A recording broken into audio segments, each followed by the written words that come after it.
Kelima, jebakan. Ibu. Nai langsung memeluk sang ibu dengan perasaan haru. Tubuhnya terguncang di pelukan ibunya. Nah, kemana saja kamu, nak?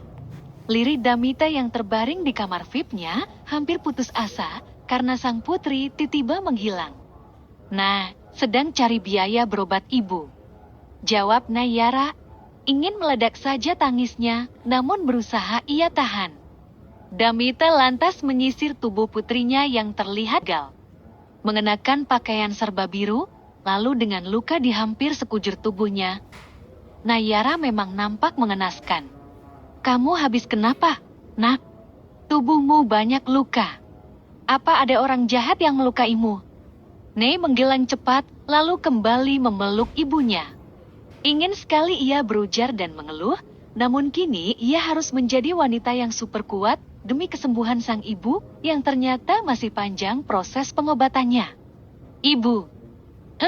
Nei minta maaf. Besok, kita harus pergi ya dari rumah sakit ini. Damita mengangguk menurut. Wanita itu paham biaya pengobatan atas sakit radang otaknya memerlukan biaya yang tidak sedikit. Kamu belum mencari ayahmu lagi, nak? Ibu, tolong. Nai tidak ingin membahas itu, dan ibu tidak perlu memaksakan hal itu lagi. Kalaupun seumur hidup, Nai tidak akan bertemu dengannya, Nai ikhlas. Tapi, Nai, usia ibu mungkin.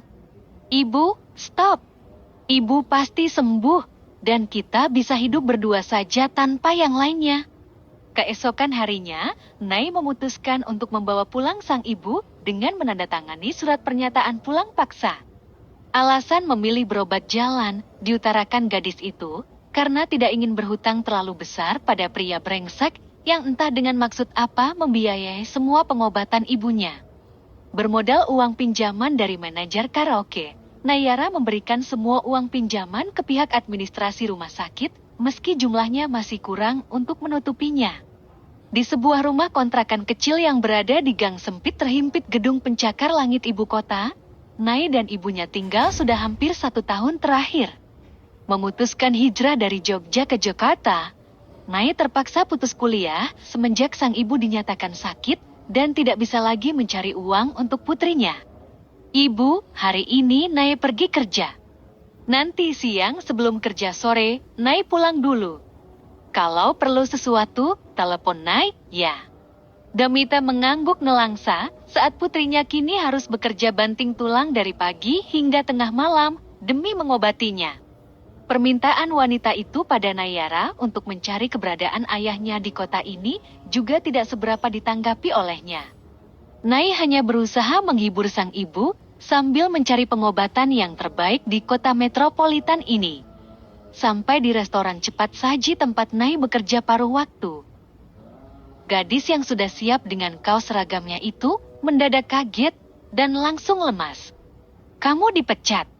Silakan hubungi HRD pusat untuk mengambil gaji terakhir. Tetapi, saya kan sudah bicara kemarin kalau ibu saya sedang sakit. Kilah Nayara masih mencoba membela diri meski tubuhnya gemetar saat ini. Kamu kira restoran ini milik nenek moyangmu? Masih banyak yang butuh kerja. Pergi sana. Nai memeja menahan gempuran perasaannya yang begitu sakit. Sampai akhirnya ia sadar tidak bisa terus pasrah. Ia harus bertahan. Pergi dari restoran dan melepas semua atributnya. Gadis itu kemudian berjalan dari satu pintu ke pintu tempat usaha menawarkan jasa apapun agar tetap bisa mendapatkan penghasilan. Sampai dengan waktu sudah menjelang sore, Nayara berangkat ke sebuah gedung dengan pelayanan tempat karaoke, kafe dan klub malam. Sudah beberapa bulan gadis itu bekerja sebagai cleaning service area karaoke dan beruntungnya sang manajer memberinya pinjaman puluhan juta hingga Nai harus bekerja ekstra untuk membayar semua hutangnya. Berhari-hari bekerja sambil merawat sang ibu, Nayara tak putus semangat sambil terus mencari pekerjaan yang bisa dilakoninya setengah waktu. Meski sudah merawat sang ibu di rumah, namun kewajiban kontrol rawat jalan tetap harus ia laksanakan dengan rutin. Manajer Link, terima kasih sudah memberikan saya pinjaman. Silakan pakai gaji saya penuh untuk menyicilnya. Dengan bibir bergetar, Nayara kini menghadap pimpinannya untuk memastikan dirinya masih bisa bekerja dengan baik meski sangat perih bahwa ia tak lagi menerima gaji untuk melunasi hutangnya. Ibu, kamu sudah baik kan? Nei mengangguk kecil. Entah ia harus senang atau semakin berat saat ini. Pikirannya masih berputar untuk mencari uang tambahan sebagai bekalnya hidup sehari-hari. Masih dalam perawatan.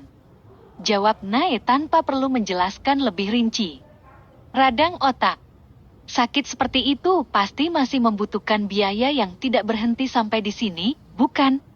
Manajer wanita yang berdarah Tionghoa itu kini menyisir tubuh Nae yang secara fisik tidak cocok bekerja sebagai tukang bersih-bersih sebenarnya. Kamu bisa mendapatkan uang lebih di sini. Kalau kamu mau. Nayara sudah bisa mencerna kemana arah pembicaraan wanita di depannya ini. Bekerja di tempat seperti ini memang rawan bagi dirinya yang harus pulang hampir pagi setiap harinya. Namun membayangkan, ia bisa saja menjadi gadis penuang minuman untuk tamu atau melayani jam karaoke plus-plus, Nae kemudian bergidik ngeri. Nae menggeleng cepat, dan ia bertahan untuk menjadi tukang pel saja daripada berjajar dengan para wanita penjajah jasa kesenangan tambahan bagi setiap tamu yang meminta di tempat ini. Gadis itu masih menjalankan tugas membersihkan ruangan demi ruangan yang telah digunakan untuk bersenang-senang. Lelah pun tak mengapa. Mengingat hutangnya, Nae kini seolah tak memiliki rasa letih. Ia terus bekerja dengan seragam cleaning service dan berbagai alat kebersihannya. Membersihkan toilet bekas orang mabuk juga sudah biasa ia kerjakan. Termasuk malam ini saat di toilet khusus pria, ada beberapa tamu yang mengotori dengan muntahan mereka yang tak karuan. Hai, cantik. Kamu ini Elci yang merangkap jadi babu ya? Hahaha. Tawa seorang tamu pria yang tubuhnya mengeluarkan aroma alkohol yang menyengat menertawai Nayara yang masih tertunduk membersihkan lantai toilet dengan alat pelnya. Tak menggubris dan terus bekerja, Nae yang mengunci rambutnya ke belakang itu hanya mengangguk sopan tanpa mengangkat wajahnya. Hei, harusnya kamu berdiri di barisan cewek-cewek yang di atas sana. Ngapain bersihin muntahannya dia? Ayo, sini sama aku, kita nyanyi-nyanyi bersama. Kamu jago joget, kan? Pria satunya lagi dengan nada bicara sedikit ngawur dan suara bergoyang karena mabuk, lantas mengulurkan lengannya pada Nayara. Untung saja gadis itu sigap, lalu dengan cepat menghindar dan keluar dari toilet. Heh, baru jadi babu aja sombong sekali. Nae baru merebahkan punggungnya saat manajer memanggil semua petugas cleaning ke ruangannya. Ada apa? Ya, tanya teman satu bagian Nae yang gugup bercampur takut saat berjalan menuju ruang manajer. Nae jelas mengedikan bahu, meski biasanya ada sesuatu yang terjadi jika manajer sudah memanggil seperti ini. 5 orang petugas kebersihan yang bertugas malam ini memasuki ruangan berhawa dingin menusuk. Pandangan gadis itu langsung tertuju kedua pria yang ia jumpai di toilet tadi. Tamu ini kehilangan jam tangan mahal saat di toilet. Apa ada di antara kalian yang menemukan?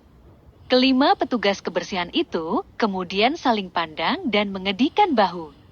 Atau ada yang mengambil? Salah satu tamu pria itu kemudian menyahut. Nae langsung memasang wajah waspada meski ia tak merasa menemukan ataupun mengambil apapun benda yang tertinggal di dalam toilet.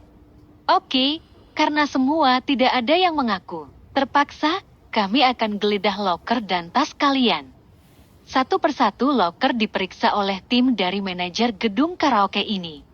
Dari keempat petugas kebersihan, semuanya clear. Giliran loker milik Nayara kini diperiksa, dan gadis itu masih berdiri dengan tenang. Ketemu? Apa ini barangnya? Deg!